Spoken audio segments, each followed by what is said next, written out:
Okay, well, most Tesla investors are expecting a banger year for the company, but there are risks, and the economy is not yet in the clear.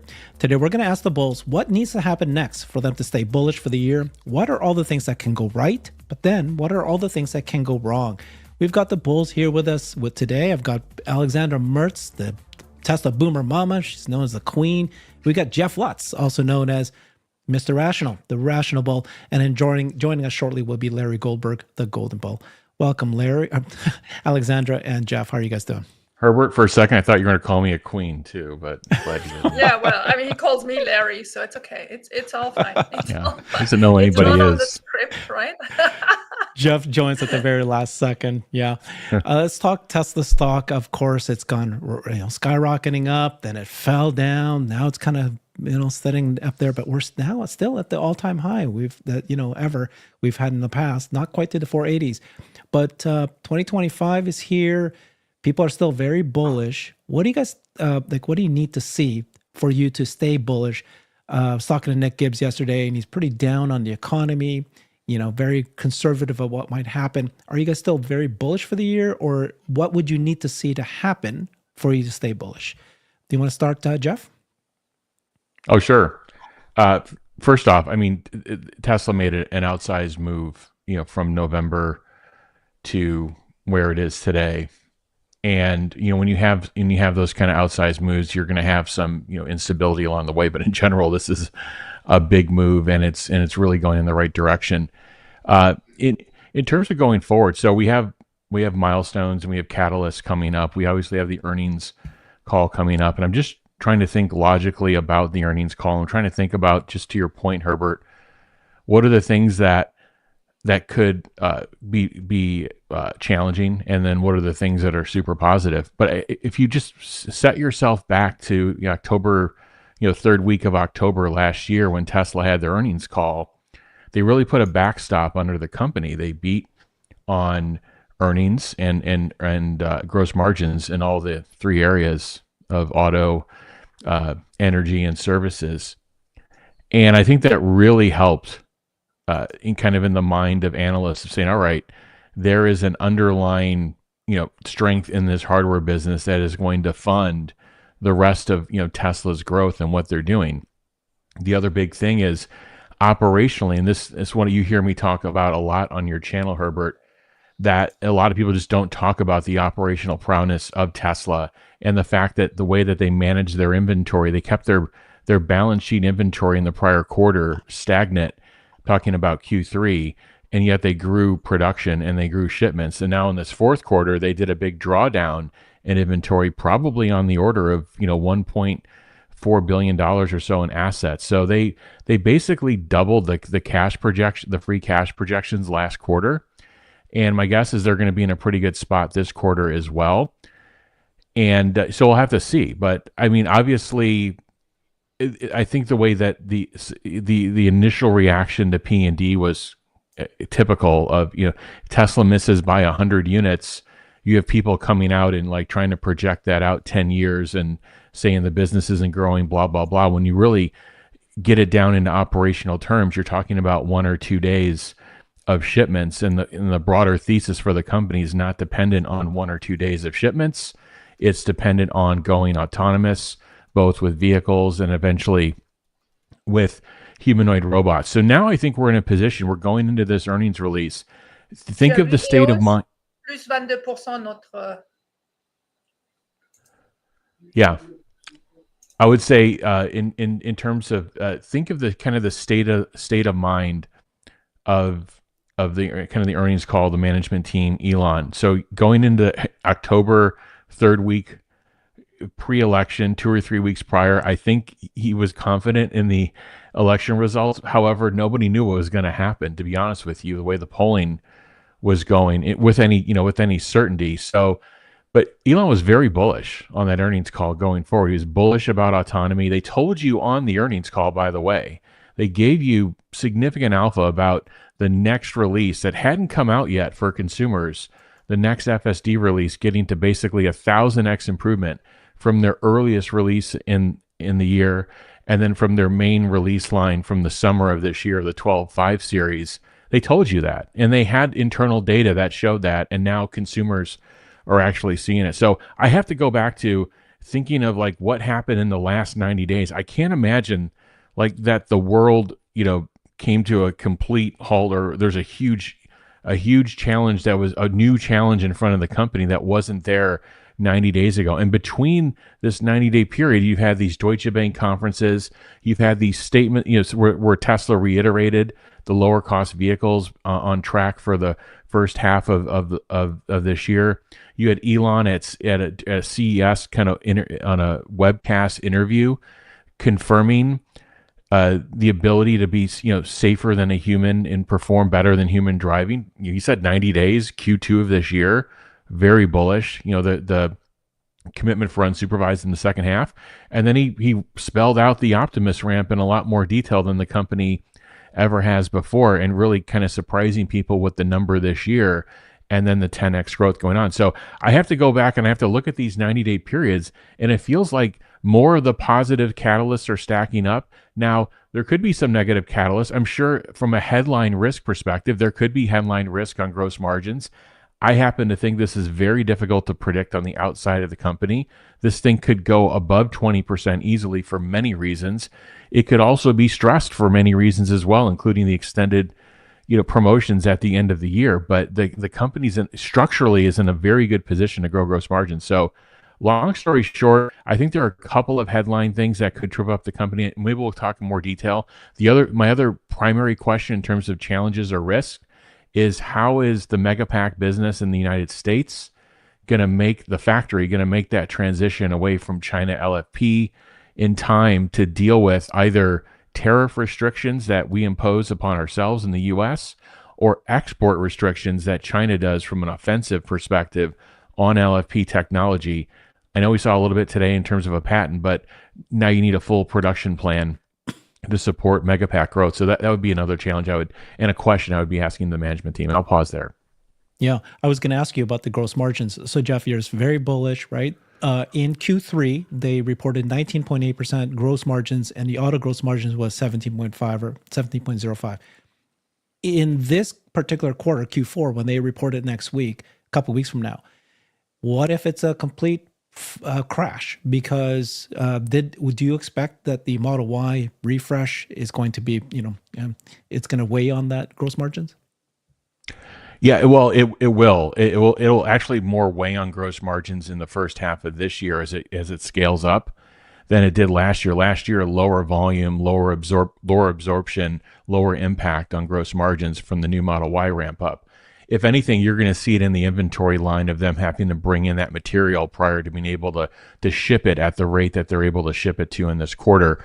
But I am actually bullish on gross margins, but I'm humble enough to know that from being in the inside of these companies before, it was a tremendous effort just trying to compute our own gross margins and get ready for the information for earnings calls, much less have people on the outside trying to crack at it. But what I try to communicate on this channel and elsewhere is Tesla is structurally set up from an operational manufacturing supply chain perspective to excel in gross margins based on how they manage their inventory and they turn their material quickly, how their engineering cost reduction programs, their event-driven cost reduction programs. They have the most exciting portfolio in auto and, quite frankly, in all of tech when you look at the hardware and the AI component. And what that means is their procurement team can forward leverage that portfolio and say, if you want a ticket to ride in the next portfolio, I need help today on 3Y, Cybertruck, and so forth. So there's so many things that this company can do structurally. And the biggest thing is the culture from the top on cost and the culture from the top on simplification. And that is, and the long-standing leadership team under him, and they drive that is Tesla culture. So yeah, I think they have an inherent advantage in gross margins. It doesn't mean that they can't trip up a quarter here or there, but I don't see anything in that last quarter in terms a lot of you have to bifurcate the incentives that they put out there. Some of them were things that are reflective of their own assets. For example, supercharging credits, things in the future versus outright things that would land and hit in that quarter. Finally, the ZEV credit piece of it to me is only going to grow throughout this year. I think anything that that's being threatened in the U.S. in terms of ZEV credit. Remember, this is a state thing. There is a federal component as well, but this ZEV credits is not a U.S. only thing. It's a global thing. European Union, Canada, and so forth. And you see the rest of the auto industry, many of them pulling back in terms of their supply on EV. So I think that's a credit going forward. So I'm not saying there's zero risk, but I'm saying Tesla has a lot of inherent ability to just outsize out, improve on gross margins relative to their competition, just structurally. I still have one more question. Sorry, Alexandra, I'll get to you shortly.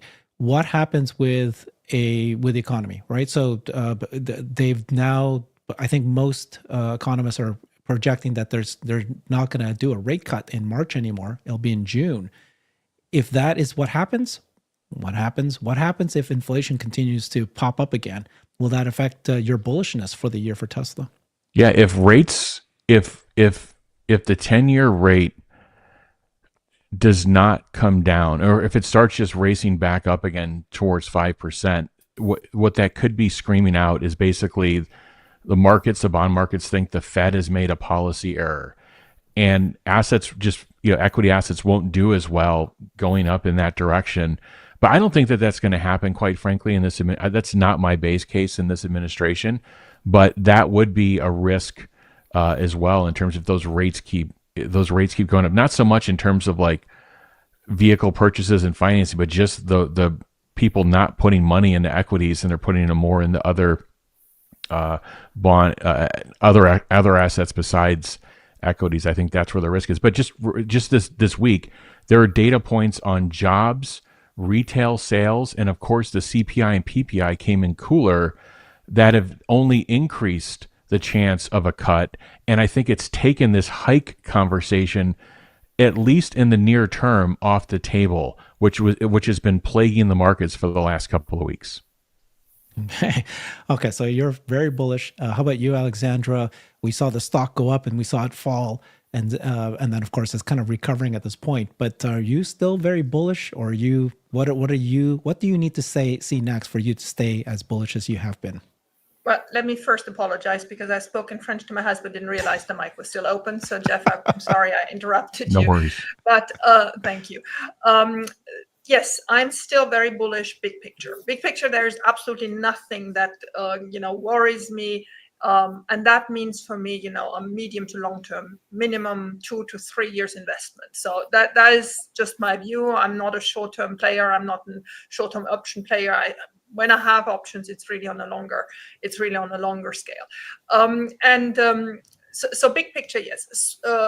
Smaller picture, there will be some hurdles. There's not for nothing that I keep on pounding all these Delaware law cases. There's still some heavy stuff coming. The SEC file is probably the one that's the quickest waived by the new administration, but the Delaware cases will not just go away. So that is gonna have some impact on the stock from time to time. I don't think in the medium term, but on a short-term basis. Then there will be, macroeconomic implementations. There will be stock market waves, just because Tesla is always having a higher beta than other stocks is gonna have the lows lower and the highs higher. So I'm in the short term, not even looking for any confirmation. Whether this earnings call gives us now a 17.1 or 17.3 or 16.8 gross margin on cars doesn't change anything in my big picture of Tesla. What I'm looking forward to is the announcement of first unsupervised territories in the US, California, Texas. I think that is going to be a major step forward. I'm also really looking forward to hear about discussions with OEMs. I feel this subject has been teased too many times for it not to happen. I also explained on Tuesday that I really think that Tesla has to maintain the position that they are very open to licensing, to not be seen in a monopolistic situation. So there may be something there, but it's been we've been waiting for it for such a long time. We'll see when it comes. Okay, and then earnings call, Alexandra, 2 weeks from now. There's three things that can happen, right? One, they can say we're on track. We're going to have these commercialized pilots still happening. They can say, I think what you were suggesting, maybe they might already say we're announcing something new that we've already, had made an agreement, got regulatory approval. It's happening on this date. It could be that, and it can also be we're a little delayed. We're not sure yet. It could happen next year, something like that. What would happen to you? I mean, I have no they don't say anything. ball. They might not say I anything. don't have any crystal ball, knowing what they may say or may not say. But you actually made me laugh when you said three things can happen, because that's true every morning we raise, right? The stock price can go up or can go down or stay the same, right? That is just it. And I've stopped worrying about it, because it's just, I think it's tiresome. Either you are behind a stock, you've done your homework, you know where you want to go, and you know how long you can hold, or you are one of these short-term players, and that is interesting to you, but then don't come to me, because I won't have any information for you, because I'm not in that game. Okay, so it sounds like both you and Jeff it's the same answer, which is you're bullish because of the overall picture. All these things are happening. What you don't need to see anything happen next to stay bullish for this year is what I'm asking, right? Not in January, not in January, not in that call. I mean, if it happens, beautiful. It's probably earlier than I would have expected, but I don't feel I'm sitting here ready in the starting blocks because something is going to happen in the next day or next 2 weeks.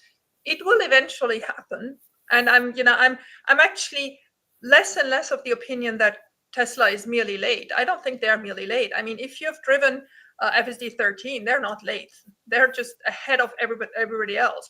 If you see the new Model Y, it is going to increase its position as the best-selling car in the world. There's no doubt in my mind, right? So those are things on which, if I needed to hang my conviction, I could hang my immediate conviction. But that's so few in terms of the big picture, right? If you think about FSD, if you think about the bot, you don't need even the confirmation that the Model Y is beautiful or not. It just doesn't matter anymore, given what's to come. Nice. Okay. Hey, welcome, Larry. Where are you now? Oh, you're home. You drove 1,000 miles there, and you drove 1,000 miles back. 1,500, please, Herbert. What's 500 miles when you're using FSD? Yeah. I mean, it's true, actually. It's quite true. I spend the day listening to books or podcasts, catching up on many, a lot of content, huge amount of content that I, during a busy day miss. And so it's very relaxing. It's really terrific. Yeah. So we're asking the question, what do you need to see next for you to maintain your bullishness? I'm specifically referring to 2025, right? We saw the stock rise, and then we saw it fall. There's people going, the economy doesn't look like it's solved the inflation. What do you need to see next for you to say, hey, this is going to be a fantastic year for Tesla? Well, in the short term, I think the risk is to the downside. Tesla's moved up quite significantly. I know people think it's come down a little bit, but it popped probably for technical reasons. It's come back a little bit. I think in the short term, Tesla's stock is where it is because people have a strong conviction in the future of this product, the full self-driving product, the bot that's coming down the pike, and the AI implementations around that, and of course, energy. All the futures are what we're looking towards. The immediate term is just business as usual, and it's going to be a while, a year to two, and the new models also are going to be a while. So I don't see the company making any announcement, and that's not their style to make product announcements or even OEM, licensing agreement announcements in a call, in an earnings call. So the risk is in the short term to the downside. What is the upside? Well, the upside in this year is the impact of the new government coming into power, and we shouldn't underestimate just how much negative impact the previous administration had on Tesla in so many ways. And so I think we're going to see that pressure removed, and I think there's going to be an impact. There has already been an impact in anticipation. I think that impact is going to continue. So the longer term, the medium to longer term, indications are very good, but the relatively short term, that is the balance of this year, are not that great. They're okay as far as they're good as far as this new administration is concerned.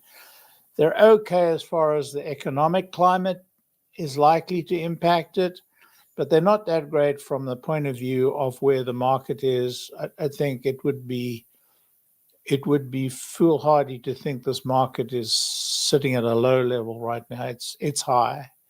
So I think on balance, I would say I'm neutral to negative on the current stock price, but I'm not a stock price watcher, and I don't really predict or anticipate short-term movements. So my guesstimates are not as good as, say, Jeff's, who really does understand the macro and how the macro impacts the stock. So I don't know if I've helped at all or just confused the issue a little bit more.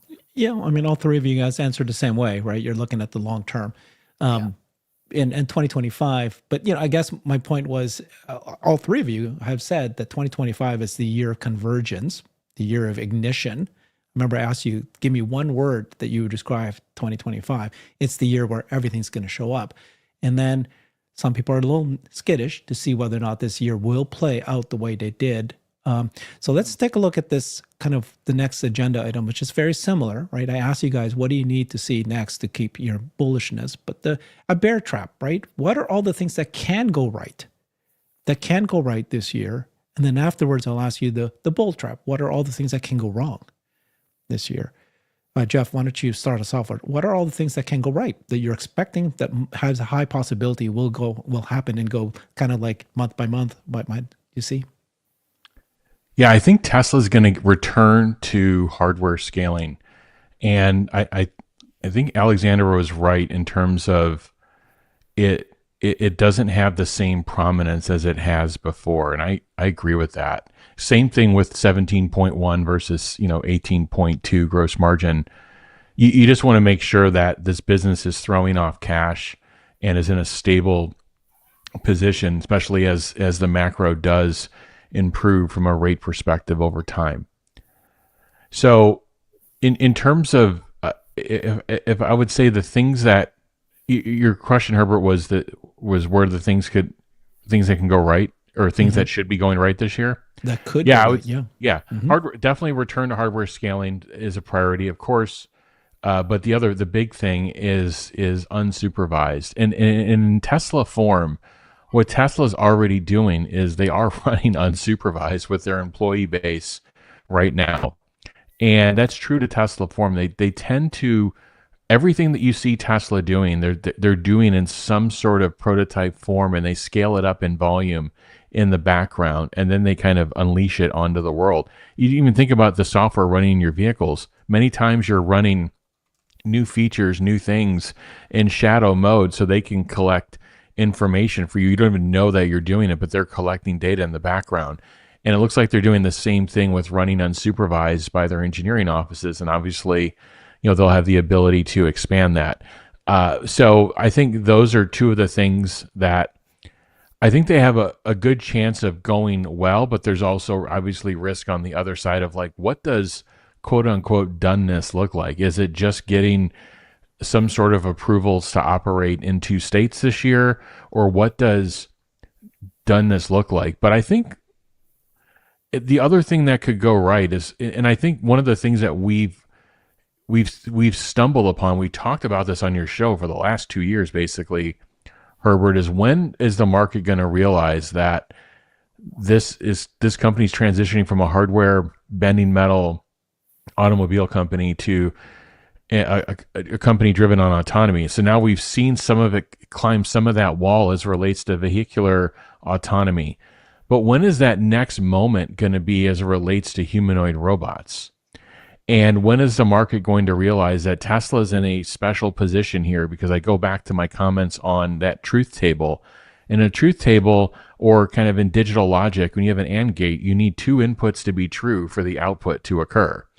And in the case of this AND gate related to humanoids, you have the AI brain, which Tesla's in a unique position. I don't know of another OEM right now that can develop an AI brain and that also does the hardware themselves.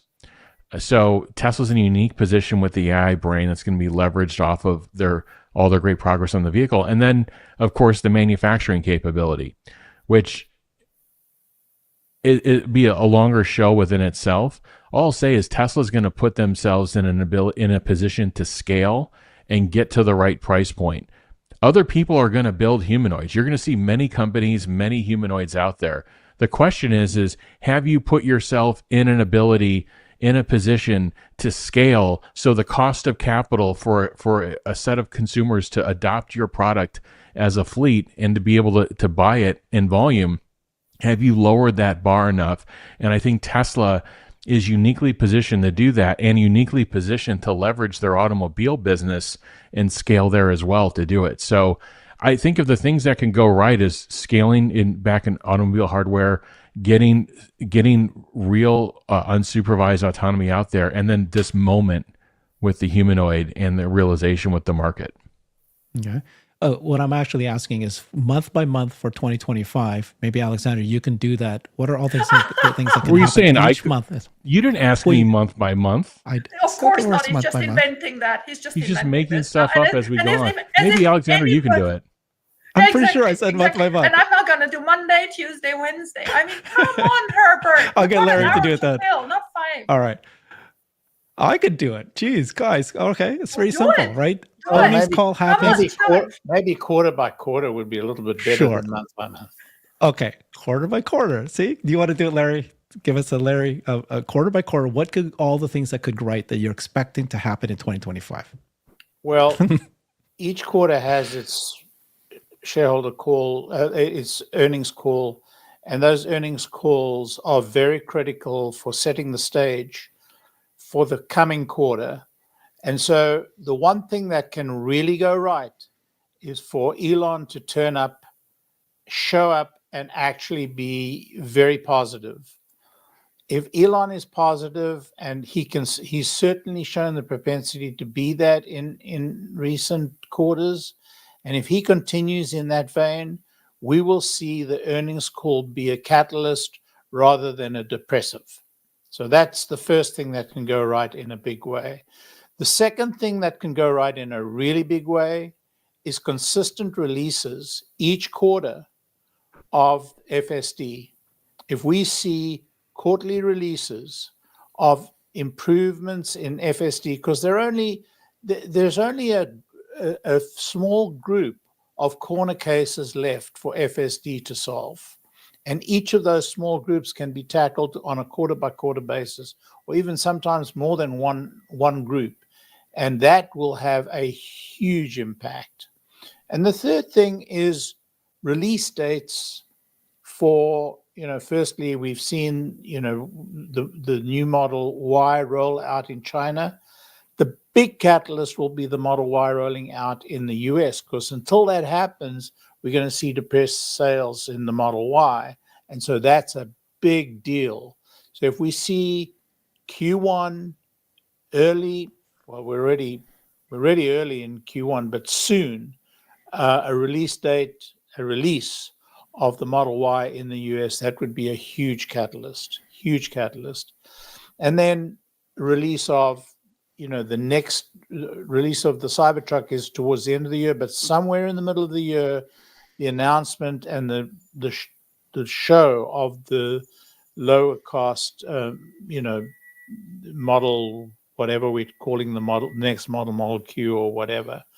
So those are very big, very, very big catalysts. So FSD, the release of the Model Y refresh, and the release of the new models. And then, I would say that on energy, the announcement of first deliveries of from the new factory in Shanghai. That's going to be very important. I know probably less important than the other announcements, but I think from a long-term point of view, very valuable, and I think will add a little bit of luster to the stock. And then Europe. So Europe has been very depressed from a auto buying perspective. They're in very financial crisis, serious financial crisis. People don't understand just how bad the financial crisis is in Europe, in particular auto manufacturers.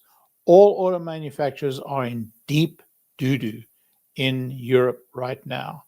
And so the new Model Y coming out and really good sales of that would be a very important catalyst, I think, to the stock. So those are the near-term indices that we should be watching for. I'm probably missing a few because I'm talking, out of sort of, I'm talking on the fly, but those are the important ones that I see in the near term. And I haven't mentioned earnings because I don't think earnings are of much importance, as Alexandra pointed out. Can I ask you a question, Larry? Because you challenged me about 2-3 weeks ago, and you know how it always went straight to my heart. Like, oh my God, Larry doesn't agree. Yeah, Larry doesn't agree, and he's so outspoken how I'm wrong. It was on the subject whether they can launch a new model from different factories at the same time. We now have confirmation that it's going to be both Shanghai and Berlin simultaneously. So do you give me at least half right? And if Austin goes right, you send me a bottle of champagne? I send you a bottle of champagne? My dear, I would send you a case of champagne. I'll send you a case of champagne. I'll send you a case of red wine, okay? Let's do that in exchange. You have the best red wine. I mean, outstanding. Yeah, I'll take a bottle of anything in a paper bag. Yeah, there you go. There you go. I would say that release in Germany at the same time as Shanghai is a very important catalyst in and of itself. But what would be a huge fillip to that would be the introduction in the US. That would be very important. And I don't have visibility as to whether that's happening. There are signs that it could happen. We've seen quite a few of the test vehicles around. Whether that means they were imported from Shanghai, I don't know. No. Two of the catalysts that you didn't mention, of course, is the robots, at least thousands being built this year. But the other one is, I was going to ask you guys, is Cortex, right? This supercomputer in Giga Texas. Do you guys think that this year that they might actually grow it some more? We know that they have plans to do that in Memphis. XAI's supercompute, they want to double it to B200s and then even get to 1 million at some point in the future. We haven't heard the plans for Cortex in Giga Texas. Is it enough? Just that alone? It's fine for the year. They don't need to grow it. But what if they actually do double it again? What do you guys think? Are they going to need more this year? We don't have visibility into that. And I don't see that as a catalyst. I mean, I don't think Cortex itself acted as a catalyst without the introduction of version 13. So I'm not sure that the market places great value. I know we do, but I don't think the market places much value. So I don't see it as a catalyst. I see it as very important, but I don't see it as a catalyst. Yeah, I'd love to hear more about their utilization of what is up right now. And then they could discuss their plans if and when they need to grow it. I really think the big unlock here is some sort of co-agreement between Tesla and XAI, some investment, and then the ability to leverage those two assets to drive peak utilization across both. That would be best for both companies. That's what I would be looking for on that front. Why haven't we heard any kind of relay? Why wasn't Tesla an investor in the recent round that XAI did? Let me explain that. You know the answer? All right. Yeah, I know the answer because we sent in mid-August, a shareholder letter to the board saying, please study this. And at that moment, I discussed with a couple of corporate lawyers what actually would need to happen. Okay. And I mean, my gosh, I have to say, the last 12 months, I've spoken to way too many lawyers. I love you all, guys, but thank you. My life was really good. without talking to you all, but here we are. So what they explained to me is, obviously, up to now, up to June, Tesla was still under Delaware scrutiny. And that Delaware scrutiny brings with it, and we have to understand that, because we all say, oh, good, we're now in Texas. Well, the thing is that corporate law in the United States is shaped by the Chancery Court in Delaware. So even when you are in Texas, or even when you are in Nevada, or even when you are in another state, most judges lean on what the corporate law of the Chancery Court in Delaware set as precedent, because it's just the richest court in terms of cases and the most experience. And while the last 3 years have been a disaster, we know why. There's just this richness and depth of case law that is applicable.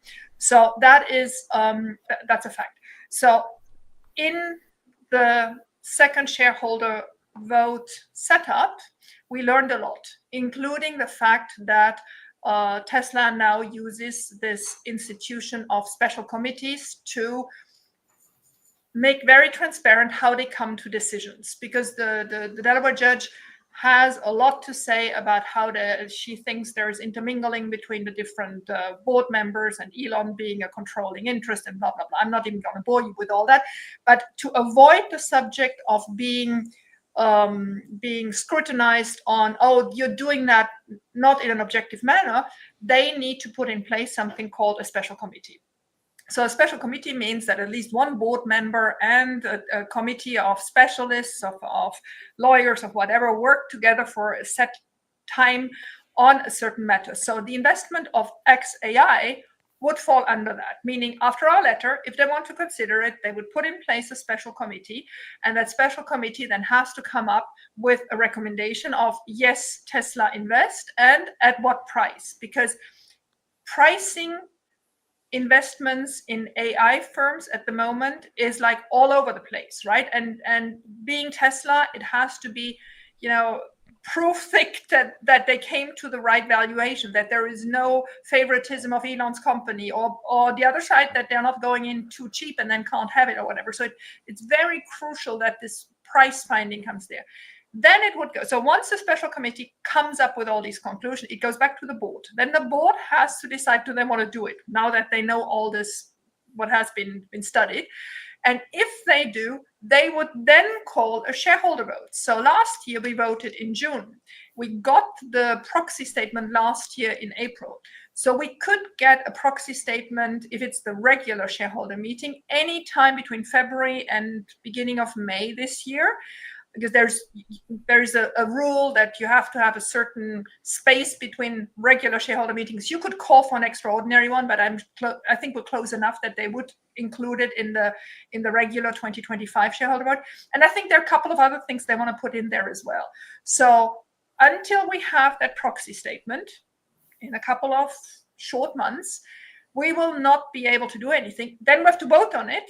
Then it has to be a clear majority, and then they can invest. So this would have lasted nearly 10 months by the time they can invest. It's crazy. Yeah, by the time they come to invest, the company will be worth $100 billion, and then they're going to have to redo it again for another year. And by that, it's ridiculous. I think that's not necessarily so, because price discovery is not a problem if there are third parties investing in the company at that price. So if a round is priced, exactly, and there's $6 billion coming into the company, and Tesla's putting in $1 billion at that same price, that takes price discovery out of the equation.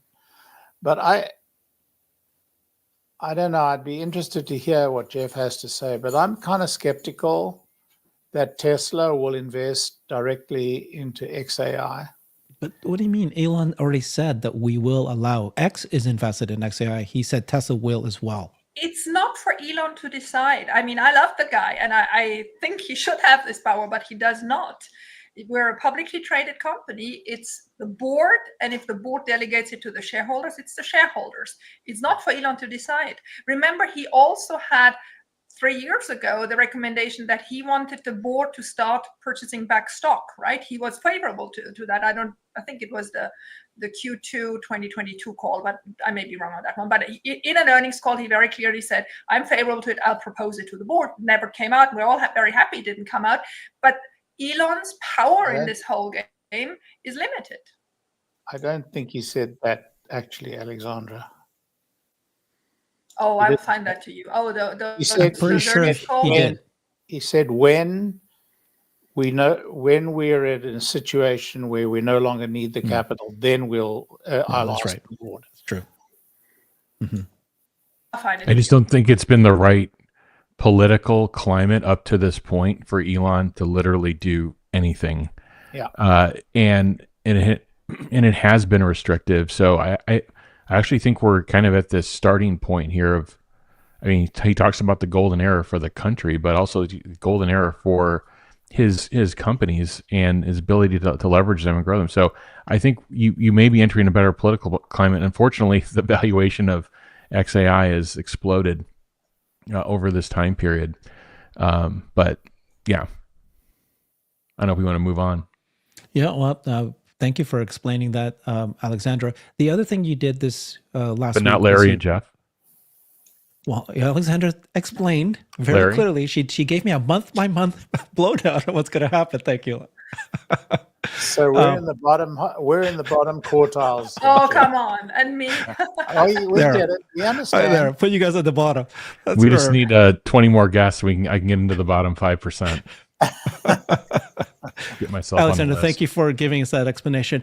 You also have this other video that you published recently. You published it on X. I published it on this channel as well. Thank you for It was a that. 10-minute video where you explained, you did a research of what's happening with this chancellor, the judge in Delaware, and you uncovered a few things. Can you explain a little bit more what that was about? Yeah, I mean, it's much easier if people watch my pinned post. It's 10 minutes. I know it's a lot. And what I wanted to do is take the subject off of Tesla. You know, that we're all motivated to find her being biased in Tesla's case is very easy because that's what we are.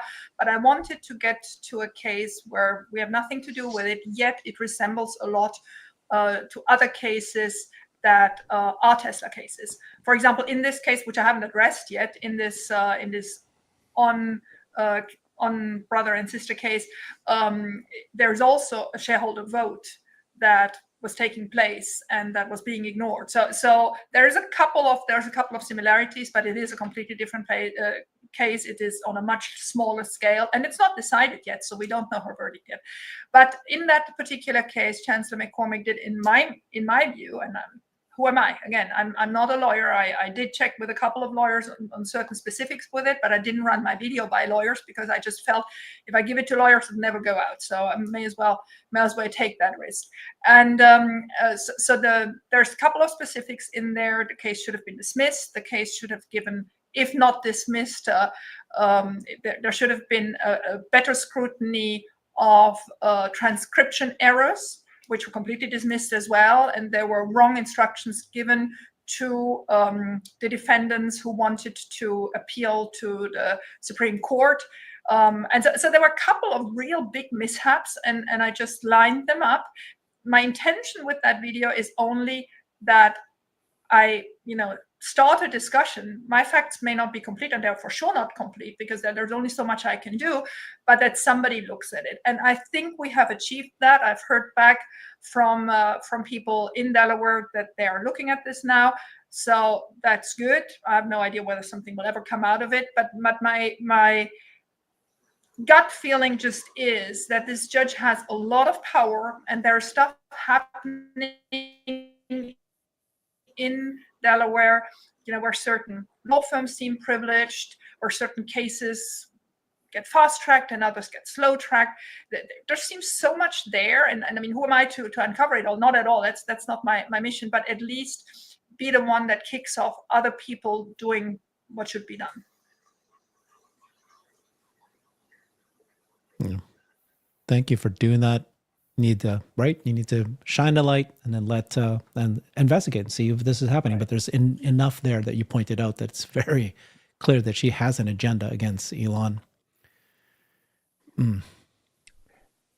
Hey, Herbert, just if it's okay, you let me know, but just wanted to go back to this conversation about, we have an earnings call coming up, and I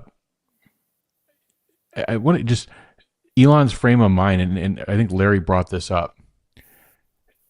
90 days ago, and I brought it up briefly too, but just we didn't know where the election was going to go. He didn't. I mean, his future could have been in real parallel, as well as the future of his companies.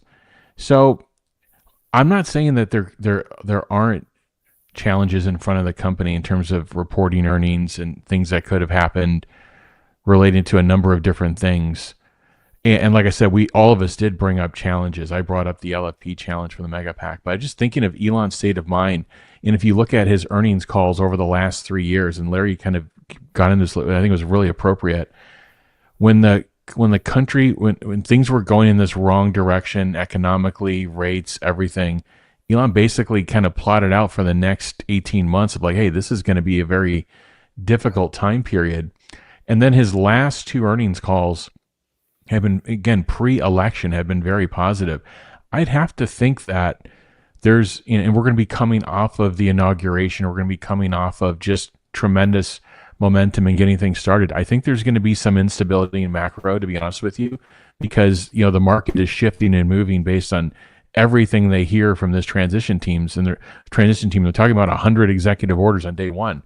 But coming into this earnings call, which will be the following week from the inauguration, I just have to think that his frame of mind is like, all right, I have, not only do I have this weight off of my company's shoulders and my shoulders in terms of just the government just trying to get me like left and right, but also I'm actually in a position now where I can influence. And I go back to those 3 things.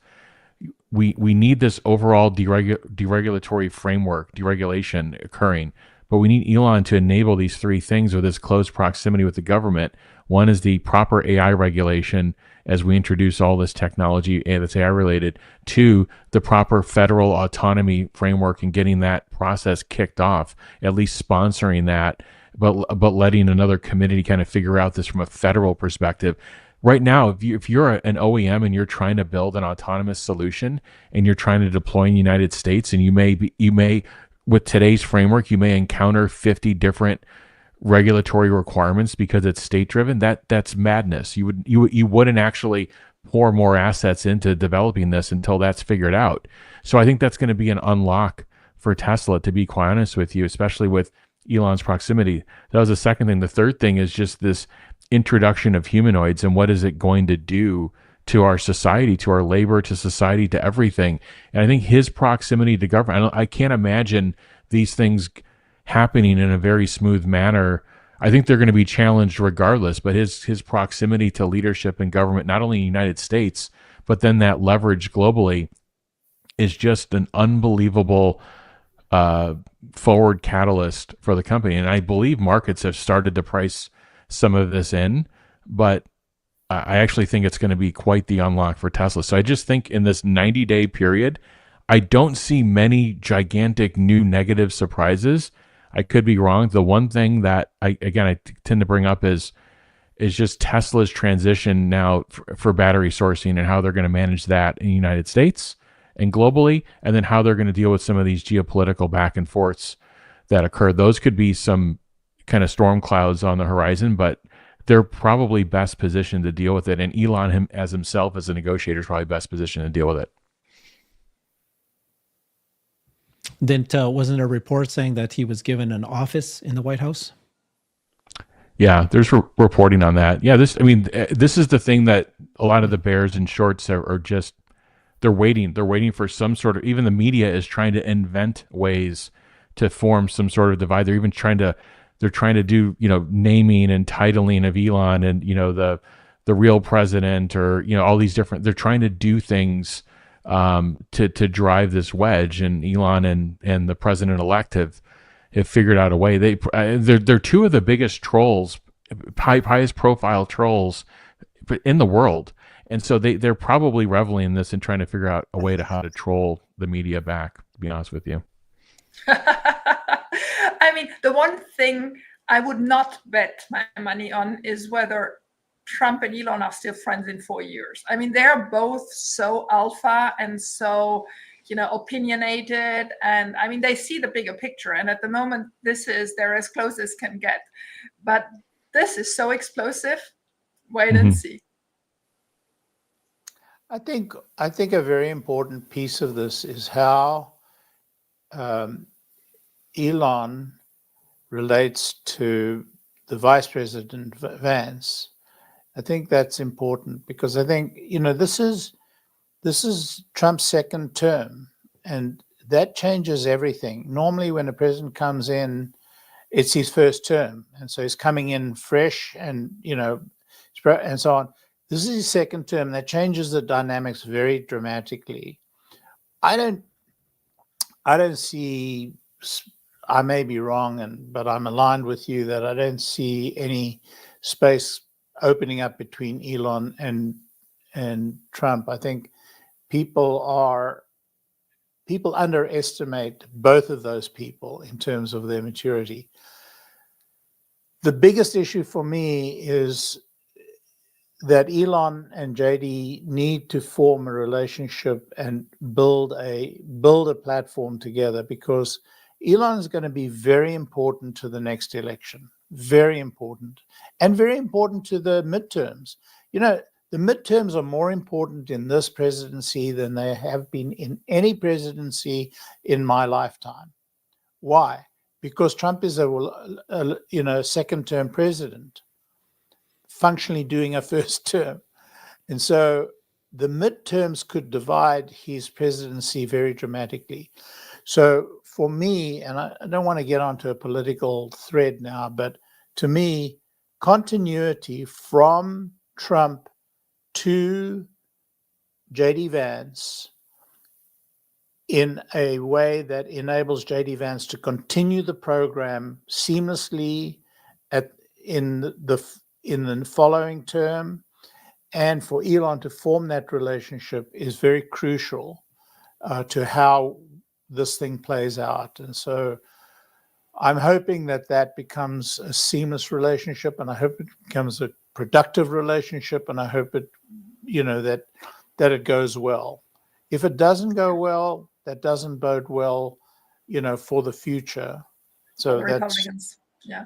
Well, what I also want to or hope for is that they use these initial 2 years. I mean, first of all, obviously, President Trump coming in has much more experience because of his first term and knows that there is no time to be lost, right? They really have to get to their agenda very quickly, because midterms are, you said it, and I want to put it in other words, a fragile enterprise, because they can go either way. People can be unhappy on something really stupid that happened in the 2 weeks before the midterms, and that can change the whole thing.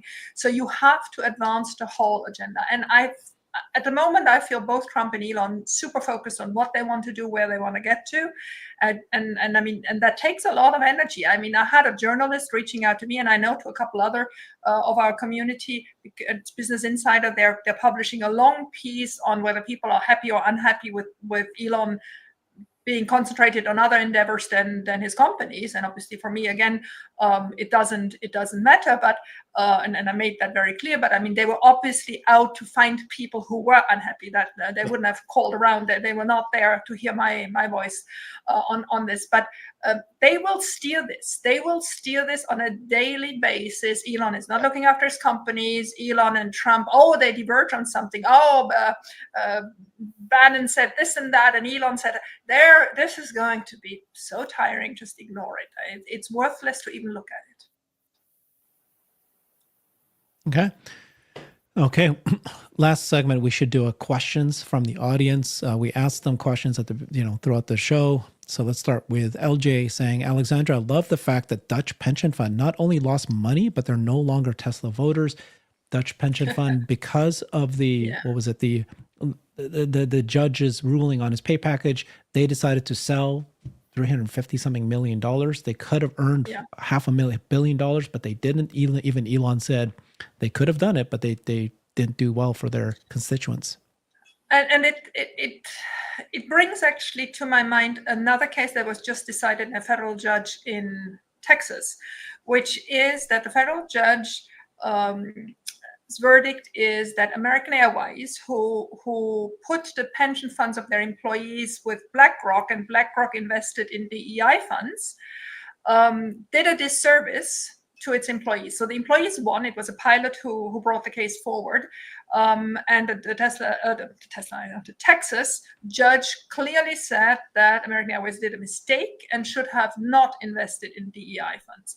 So that is for me the same topic than this Dutch pension fund. If you want to have your pension fund for your investors have a political motive, you are wrong. You should look for yield. I mean, if you hate finance, if you hate making money, get out of that business and build a farm or do whatever you want to do. But if your business is managing other people's pensions and then you get out because of a political motivation, you are wrong. You are wrong. So let me make that very clear.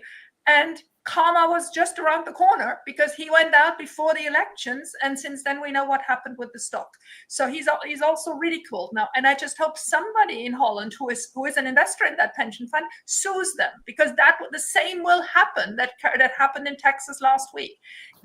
This is not for them to have political motivations. It was wrong of BlackRock, and they recognized it, and they're trying to whitewash themselves. I was going to say blackwash. I mean, my gosh, my language is my brain. But they're trying to whitewash themselves. But it is a clear message to all these fund managers. You have one mission and one mission only. If you do a pension fund, that is secure the money of your future pension holders. If you have a DEI fund, do what you want. But if you have a general pension fund, get back to business and get over it. Great answer. Thank you. Another question for you, Jeff. Maybe I think you might have answered it already. Cost of goods going down lower, Jeff? Yeah, it will throughout the year, and it's structural. Like I said, but one point I want to make I didn't make before is putting COGS to the side. MSRPs are going to stabilize. And the reason that MSRPs are going to stabilize is because of the introduction of new lower cost vehicles. It's actually going to help float 3 and Y. And then finally, one other thing that's under discussed with 3 and Y COGS and other COGS coming down, with the introduction of these new vehicles, they're using the same larger spend CapEx from the existing lines.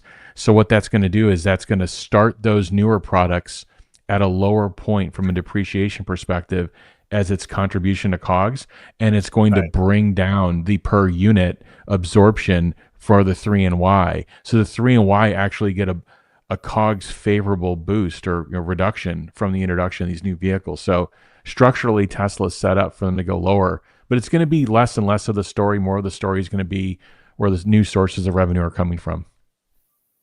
Right.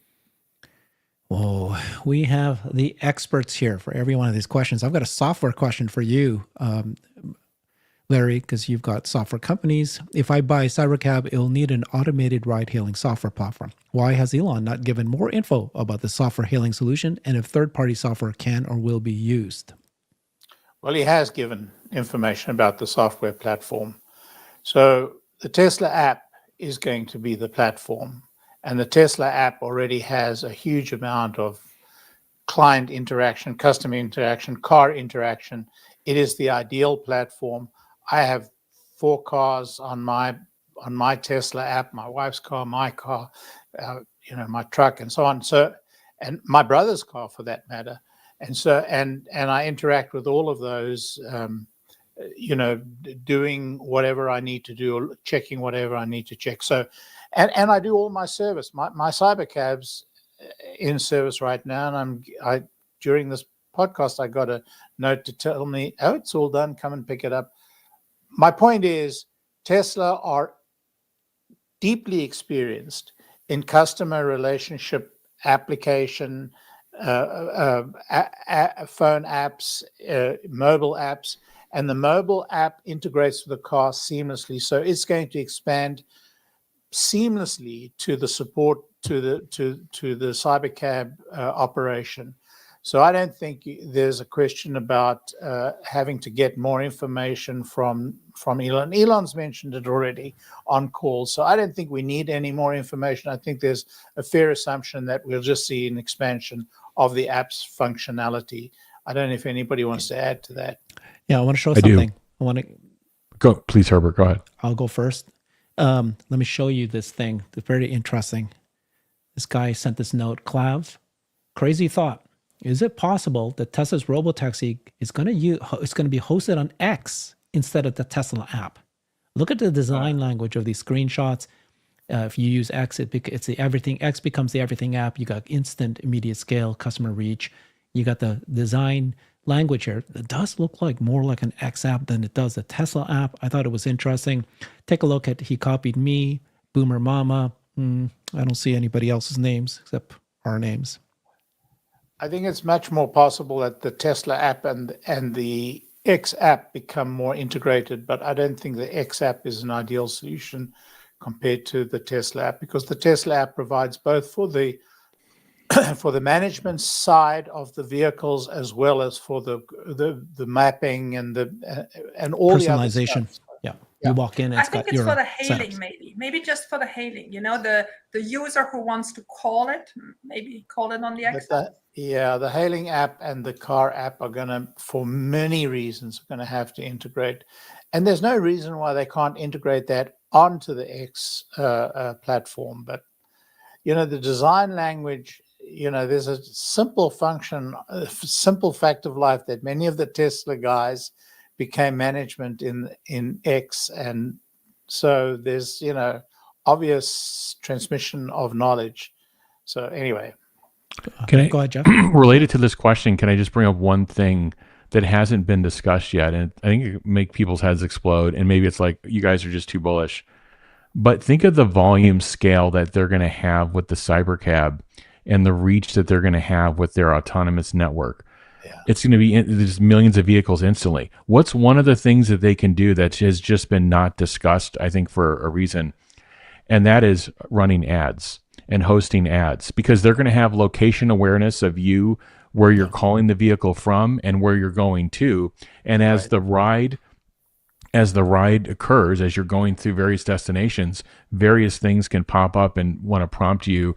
They're going to know things about you, and they're going to know things about the ride and where you're going. They're going to be able to serve you ads so Tesla's going to be able to host this now and say, hey, look, people who want to buy advertise. It's going to flip the whole script of everybody for a decade wondering when is Tesla going to purchase ad space so they can advertise their vehicles more. I think the thing could totally flip, where people want to say, I want to be on the most widely used autonomous network, because there's going to be this location awareness and consumer understanding of what they're doing and where they're going. right. That's a great idea. I did a show with Cern Basher, and he did this, and he said that if Tesla turns on ads in Robotaxi, just $2 per trip could, I can't remember the numbers, but it's billions of dollars. Ridiculous. They'll have the ability to, without spamming people too. I think people have the ability to opt out of that, but I think both in the app and in the experience, they would have the ability to, like, hey, you're going somewhere, we can offer you this deal or this service, or have you considered this?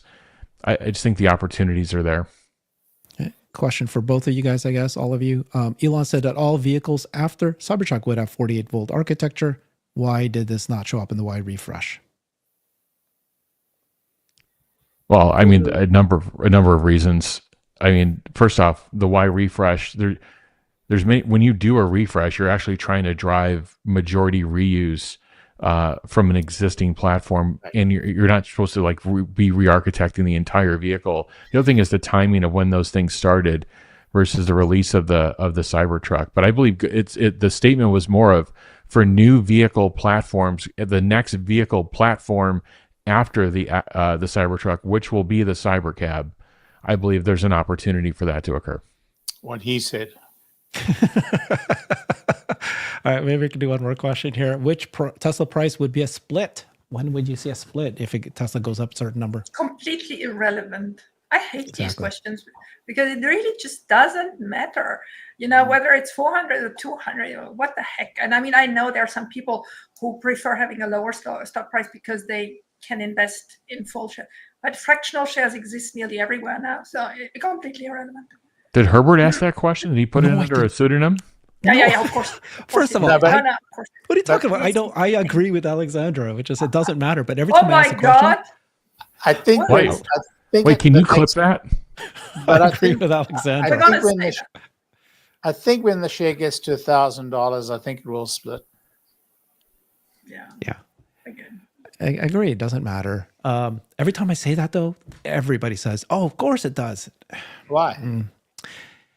What's that point? Psychological. More of consumers can pay for it because it's lower dollars. And Do then, they think like the price Alexandra will says, go up? they're not aware of fractional ability to buy fractional shares, and they don't want to buy fractional shares. Whenever it splits, I think I hope it gets to a good number, because now we have 15, 3 and 5, the two other splits, which is a bit stupid. So maybe 4, so we get to 60. So it's easy to convert old prices, but I mean, 15 is not the a difference between 30 and 60.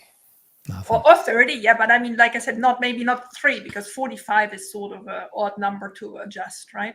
I mean, see. it's just me being an old lady. Do you want one more question, Herbert, or can I just insert a little bit of my personal life? No, you go ahead. We're done with the questions. Yeah. Perfect. So I just want to thank everybody for their patience with me. I have reached my goal weight. I know I've bothered you with all that. I've reached my goal weight on Christmas, which was down 91 pounds. I'm still losing, so I'm still down 2 more pounds. And I just want to ask to everybody very clearly, if I get too skinny and too wrinkled and too whatever, please let me know.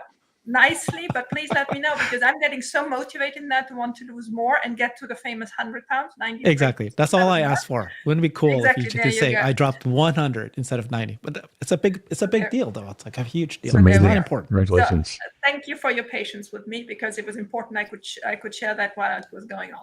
I want to share something. Drew Baglino tweeted today. Mm-hmm. Did you guys see that? Yes. He tweeted about this patent on on LFP batteries. Yeah. I think, that's a very interesting tweet and a very interesting moment. So just wanted to mention that. That's all you wanted to do? Yeah, that's all I wanted. This will be a long conversation of what this actually means. And I mean, Jeff will have a lot to say about this. He's been pointing out. My first question would be around operationalizing this. But LFP batteries I think his most important sentence in that whole thing is here. Let me put it back up again. The last sentence: fully scaled can be lower cost than untariffed LFP from China. That is amazing that Tesla's been able to make something that's even more cost effective than what Chinese factories were able to do. So and I think what they're trying to do is get out from under the Chinese patents. So that's a very important thing. Or prepare for tariffs. And there have been a couple of U.S. partners in LFP that have started well in advance of this patent that they're going to be underutilized, slow in velocity, and higher cost. But there's two trains heading towards each other. One is the tariff side, and one could be China doing export restrictions. But I think Larry was actually trying to be a little bit provocative of why is Drew tweeting about this? And after almost a year, and is there something else behind it? Yeah, that's exactly what I was trying to say. I mean, Drew's a very important guy. In this and field. he replied to Jordan, and I mean, obviously, if you are in the battery business, you want to follow Jordan's X account, but it's not intuitive that Drew would just jump on an answer to Jordan on a random Thursday morning, right? Right. You can't leave me hanging. What? What are you going to read a lot into this? What? Why? Well, you want to do a show on this? Come on, Herbert. You can do 3 Herbert, shows. It has to be a cliffhanger. Exactly. Alexandra, keep producing. Tune in on Monday. Yeah. Well, Jeff will answer why Drew tweeted today. Special guest Larry and Alexandra. Okay, let's go to Hawaii soon. All right. Thank you, guys. Thank you, everybody. Thank you, Alexandra. Thank you, Jeff. Thank you. Thank you, Herbert. Thanks, everybody. The best show, Herbert. Guys. You guys are the best. I mean, I don't see. Nobody else can answer the questions that you guys can for this Tesla audience. Thanks, everybody. Bye. Thank you. Bye-bye.